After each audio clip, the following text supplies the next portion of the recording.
ఇంకో వాక్యము the first word ఉదయకాలము సామెతల గ్రంథం 3వ అధ్యాయము 10వ వచనం. అప్పుడు నీ కొట్లలో ధాన్యము సమృద్ధిగా నిండును.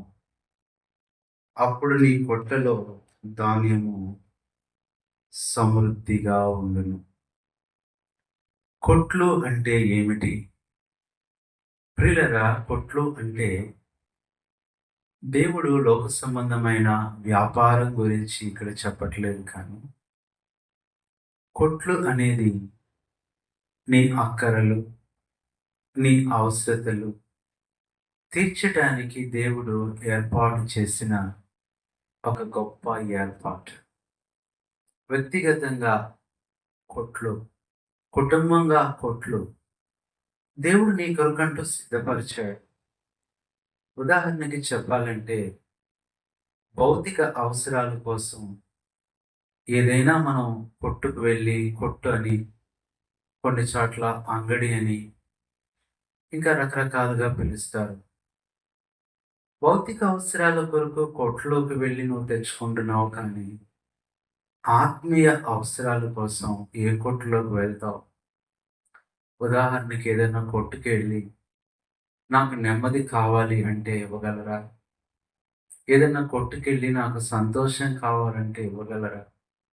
నాకు సమాధానం కావాలి, మా ఇంటి వారికి మేలు కావాలి. ప్రియులారా, ఇవన్నీ కూడా అలాంటి కొట్లలో దొరకవు, కానీ నీ కొరకు దేవుడు కొన్ని కొట్లు ఉంచాడు.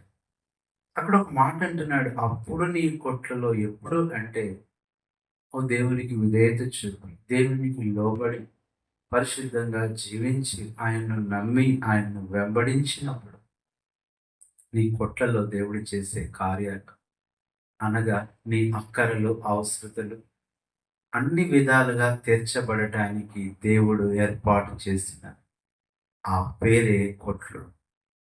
అందుకని దేవుడు కొట్లను ఏం చేస్తాడు అంటే, పరిశుద్ధ గ్రంథం బైబిల్లో నుంచి ఇప్పటి వరకు కూడా నీ జీవితంలో ఏదైతే మోయబడి రాలేక ఇబ్బంది పడుతూ ఎదురు చూస్తున్నావో, అలాంటి వాటిని దేవుడు నీ కొరకు సిద్ధపరిచిన కొట్లు ఉన్నాయి. ఈరోజు కోట్ల కోసం నువ్వు చూడొద్దు, దేవుడు ఏర్పరిచిన కొట్లు కోసం చూడు. మొట్టమొదటి ఆయన కొట్లను ఏం చేస్తాడంటే, ఆదికాండం 41వ అధ్యాయం 56వ వచనంలో, యోసేపు దినాల్లో కరువు వచ్చినప్పుడు ఆ కరువులో యోసేపు కొట్లన్నీయో విప్పించి, దేవుడు నీ కొట్లను విప్పించే దేవుడు. ఒక్కసారి ఆయన విప్పాడంటే, మాట చెప్పాలంటే ఆకాశం ఆయన కొట్టు, అది విప్పాడు అంటే నీకు కావలసినన్ని వస్తాయి. భూమి ఆయన కొట్టు, ఆయన విప్పాడంటే ఇక్కడ నీకు కావలసినన్ని వస్తాయి. పరలోకము నీకు దేవుడు ఏర్పరిచిన ఒక కొట్టు, నీకు కావలసినవన్నీ అక్కడ ఉంటాయి. ఇది మొట్టమొదటిది, కొట్లను విప్పించే దేవుడు.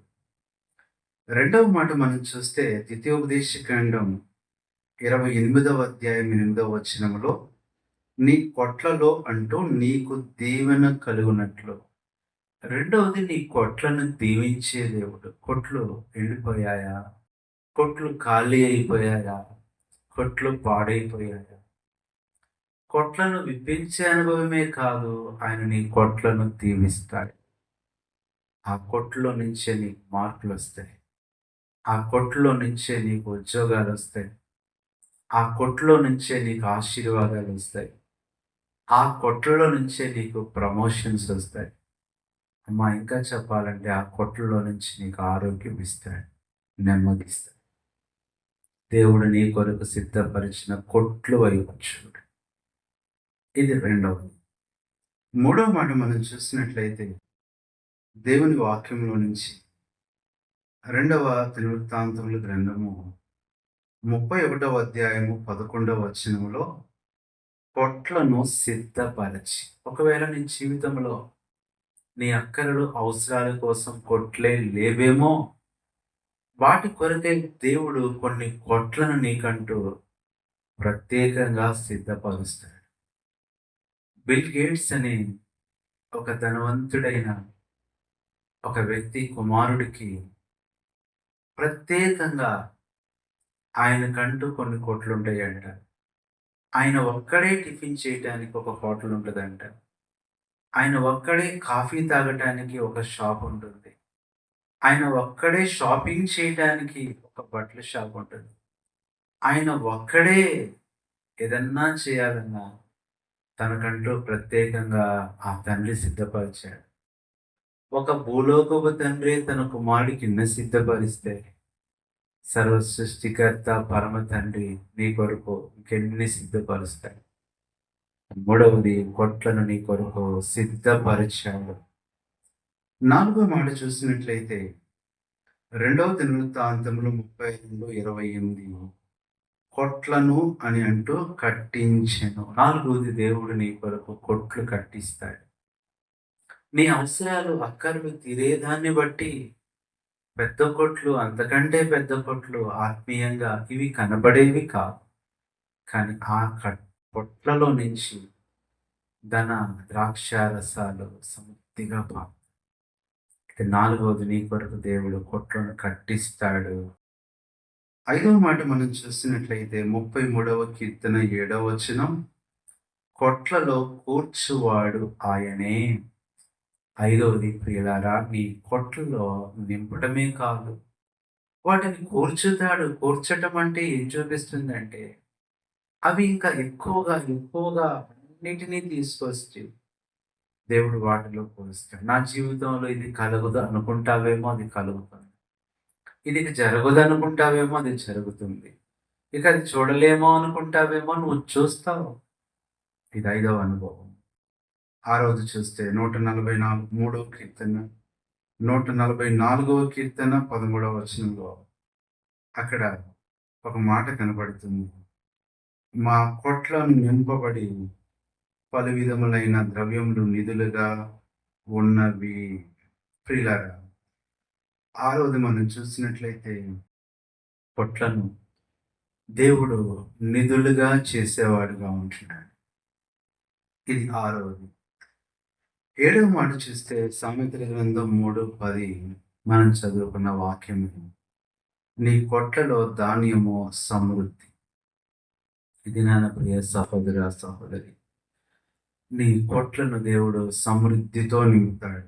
దిగులు పడొద్దు, బాధపడొద్దు. కొన్నిసార్లు నీ కొట్లను శత్రువులు కొల్లపెడతారు. 2 దినవృత్తాంతములు 16:4 కొట్లను కొల్లపెట్టిరి అనే మాట. ప్రియులారా, దేవుడైతే నీకోసం కొన్ని కొట్లు ఏర్పరిచాడు. దిగులు పడొద్దు. మామూలు కొట్లోకి వెళ్ళాలంటే ఏదైనా ఇచ్చి తీసుకోవాలి. కానీ దేవుని కొట్లు, ఆయనకి ఇవ్వాల్సింది నీ విశ్వాసం, నీకు ఇవ్వాల్సింది నీ నమ్మకం, ఆయనకి ఇవ్వాల్సింది నీ హృదయం. ఇవి ఇచ్చి అడుగు. ఆయన కొట్లలో లేనిదంటూ ఏదీ లేదు. నీ కొరకు అన్నీ సిద్ధపరిస్తాడు. ఈరోజు అవన్నీ నువ్వు పొందుకోవాలని నీ కొరకై ప్రార్థన చేస్తావు. పరిశుద్ధుడైన తండ్రి, ప్రభువైన యేసుక్రీస్తు నామములో ఉన్నాను.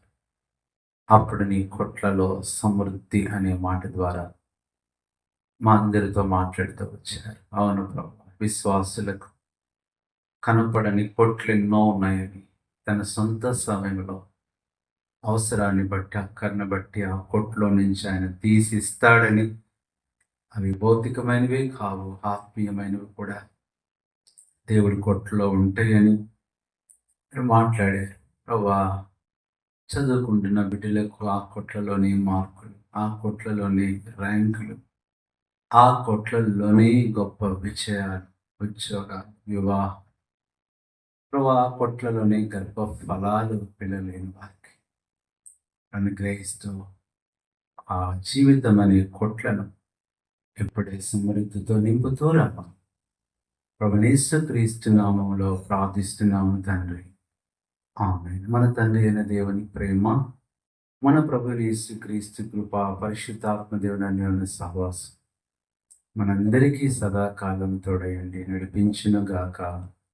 ఆమేన్. ప్రభువైన యేసుక్రీస్తు నామములో ఈ వేకువ జామున మీ అందరికీ వందనాలు. Praise the lord.